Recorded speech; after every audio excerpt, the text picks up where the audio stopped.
నమస్తే. ఎన్నో ఆధ్యాత్మిక కార్యక్రమాలు మన ఛానల్‌లో ప్రసారం అవుతూనే ఉంటాయి. మనందరికీ సుపరిచితురాలు డాక్టర్ ఆర్‌బి సుధ గారు. రాశి ఫలితాలతో, అలాగే పండగలకి సంబంధించి ఎన్నో ముఖ్యమైన విషయాలు, అటు లా ఆఫ్ అట్రాక్షన్‌కి సంబంధించి ఎన్నో వీడియోస్ చేసున్నాం. ఇక ఫిబ్రవరి వచ్చేస్తోంది. ఫిబ్రవరి మాస ఫలితాలు ఎలా ఉండబోతుంది?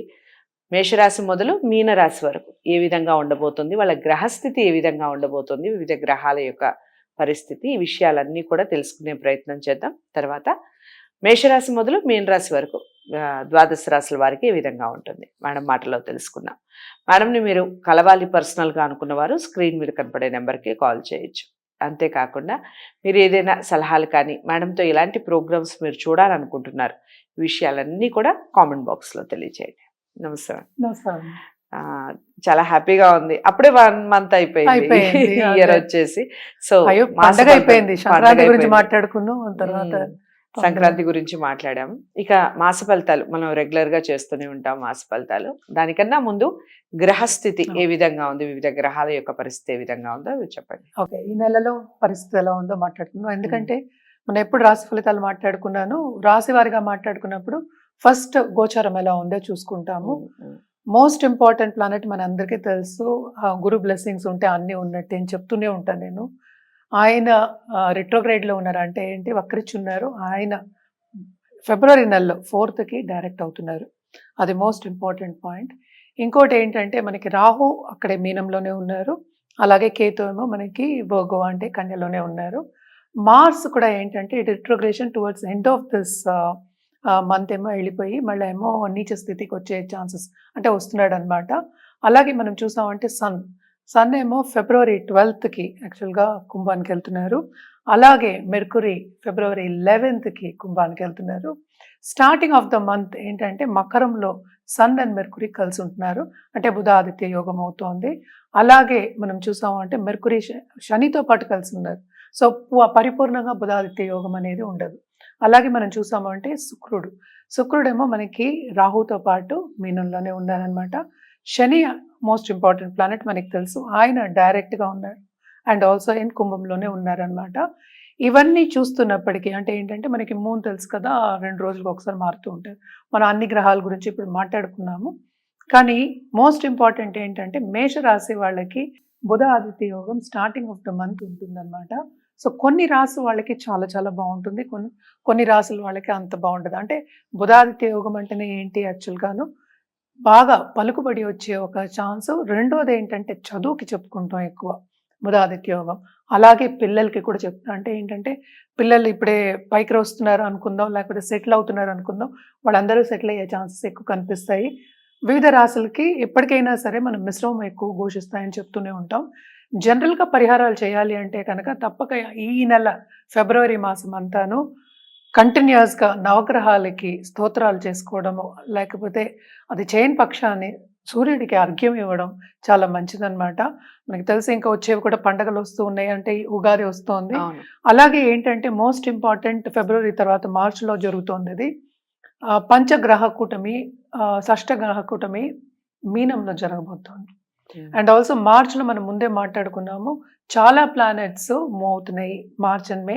ఈ ఇయర్ ఏమో చాలా మేజర్ ప్లానెట్స్ ఏమో మూమెంట్ అనేది ఉందన్నమాట. సో ఇవన్నీ ఏంటంటే మనం ఎందుకు మాట్లాడుకుంటున్నాం, వివిధ రాసుల వాళ్ళకి ఎఫెక్ట్ ఇస్తాయి. దేంట్లో ఎఫెక్ట్ ఇస్తాయి అనేదే మన రాశి ఫలితాలు. మేడం, ఇక తదుపరి రాశి మిథున రాశి. మిథున రాశి వారికి ఏ విధంగా ఉంది ఫిబ్రవరి మాసం చెప్పండి. మిథున రాశి వాళ్ళకి మనం ఎప్పుడు చెప్పుకోవాలి అంటే, ఇప్పుడు మనం మార్స్ గురించి మనం చాలా కుజుడు గురించి చాలా మాట్లాడుకున్నాము. కుజుడు కూడానే ఉన్నారు కనుక అది ఏంటంటే రిట్రోగ్రేడ్ దీంట్లో ఉన్నారు. సో ఇంకా డైరెక్ట్ అవ్వలేదు, ఈ మంత్ ఎండ్కి అవుతున్నారు అనమాట.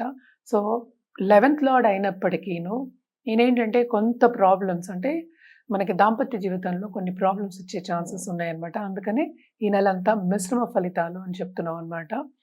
సో ఈ బిజినెస్ పీపుల్కి మళ్ళీ చూసామంటే towards end of this month బ్రహ్మాండంగా ఉంటుంది.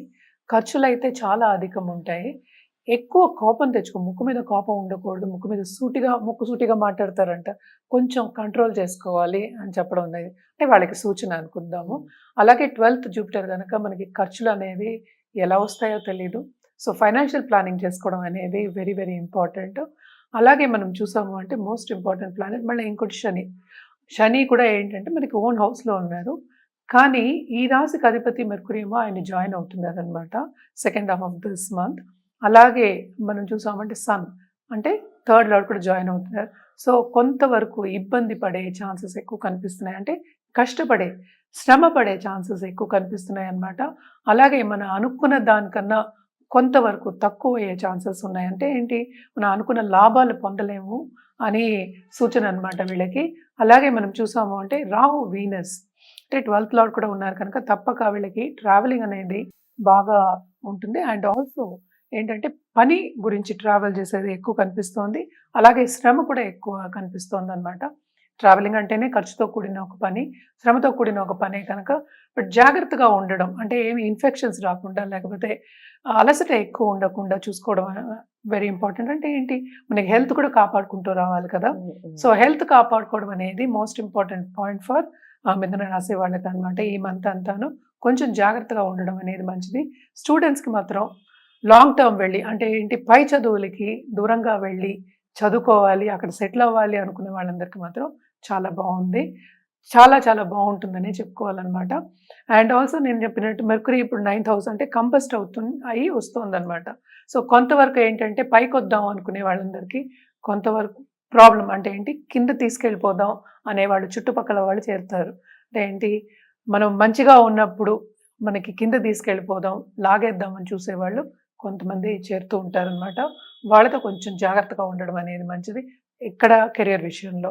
అలాగే మనం చూసామంటే స్టాక్ మార్కెట్లో ఉన్న వాళ్ళు కానీ, ఫైనాన్షియల్ మార్కెట్లో ఉన్న వాళ్ళకి కానీ తప్పక second half of this month బాగుంటుంది. అంటే కొంచెం ఊరట అంటే ఏంటి, మనం ఉన్న దాంట్లోనే మనం చూసుకోవాలి కనుక కొంతవరకు ఊరట అనేది కలుగుతుంది.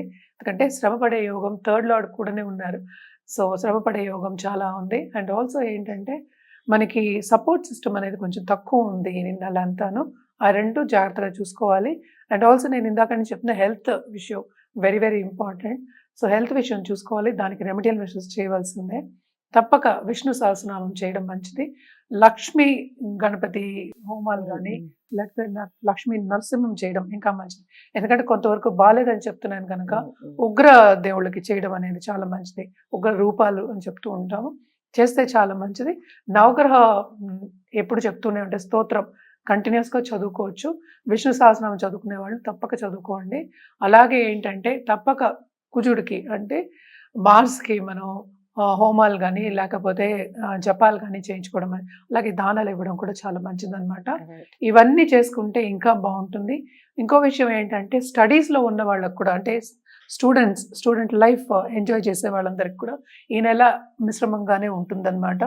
అంటే ఏంటి, వాళ్ళకి కొంతవరకు ఏంటంటే డైవర్షన్స్ అనేవి ఎక్కువ అవుతాయి కనుక ఈ రెమెడియల్ మెషర్స్ చేసుకుంటే ఇంకా బాగుంటుంది. సో అదండి, మిథున రాశి వారికి కొన్ని మిశ్రమ ఫలితాలు చెప్పారు. వాటిని బాగా శ్రద్ధ పెట్టి దాని మీద ఫోకస్ చేయండి. ఏదైతే చెప్పారో రెమెడీస్ ఏదైతే చెప్పారో వాటిని ఫాలో అవుతూ వ్యక్తిగత జాతకాలని పరిశీలించుకోండి. వ్యక్తిగత జాతకాలు పరిశీలించుకొని రెమెడీస్ చేసుకుంటే 100% రిజల్ట్ ఉంటుంది. ప్రతిసారి చెప్తూనే ఉంటాను నేను. ఒకసారి మీరు డాక్టర్ ఆర్బి సుధ గారిని కన్సల్ట్ అవ్వాలి అనుకున్న వారు ఎవరైనా ఉంటే స్క్రీన్ మీద కనపడే నెంబర్కి కాల్ చేయండి. వీడియోని లైక్ చేసి షేర్ చేయండి. ఛానల్ని సబ్స్క్రైబ్ చేసుకోండి. తదుపరి రాశితో కలుద్దాం. నమస్తే.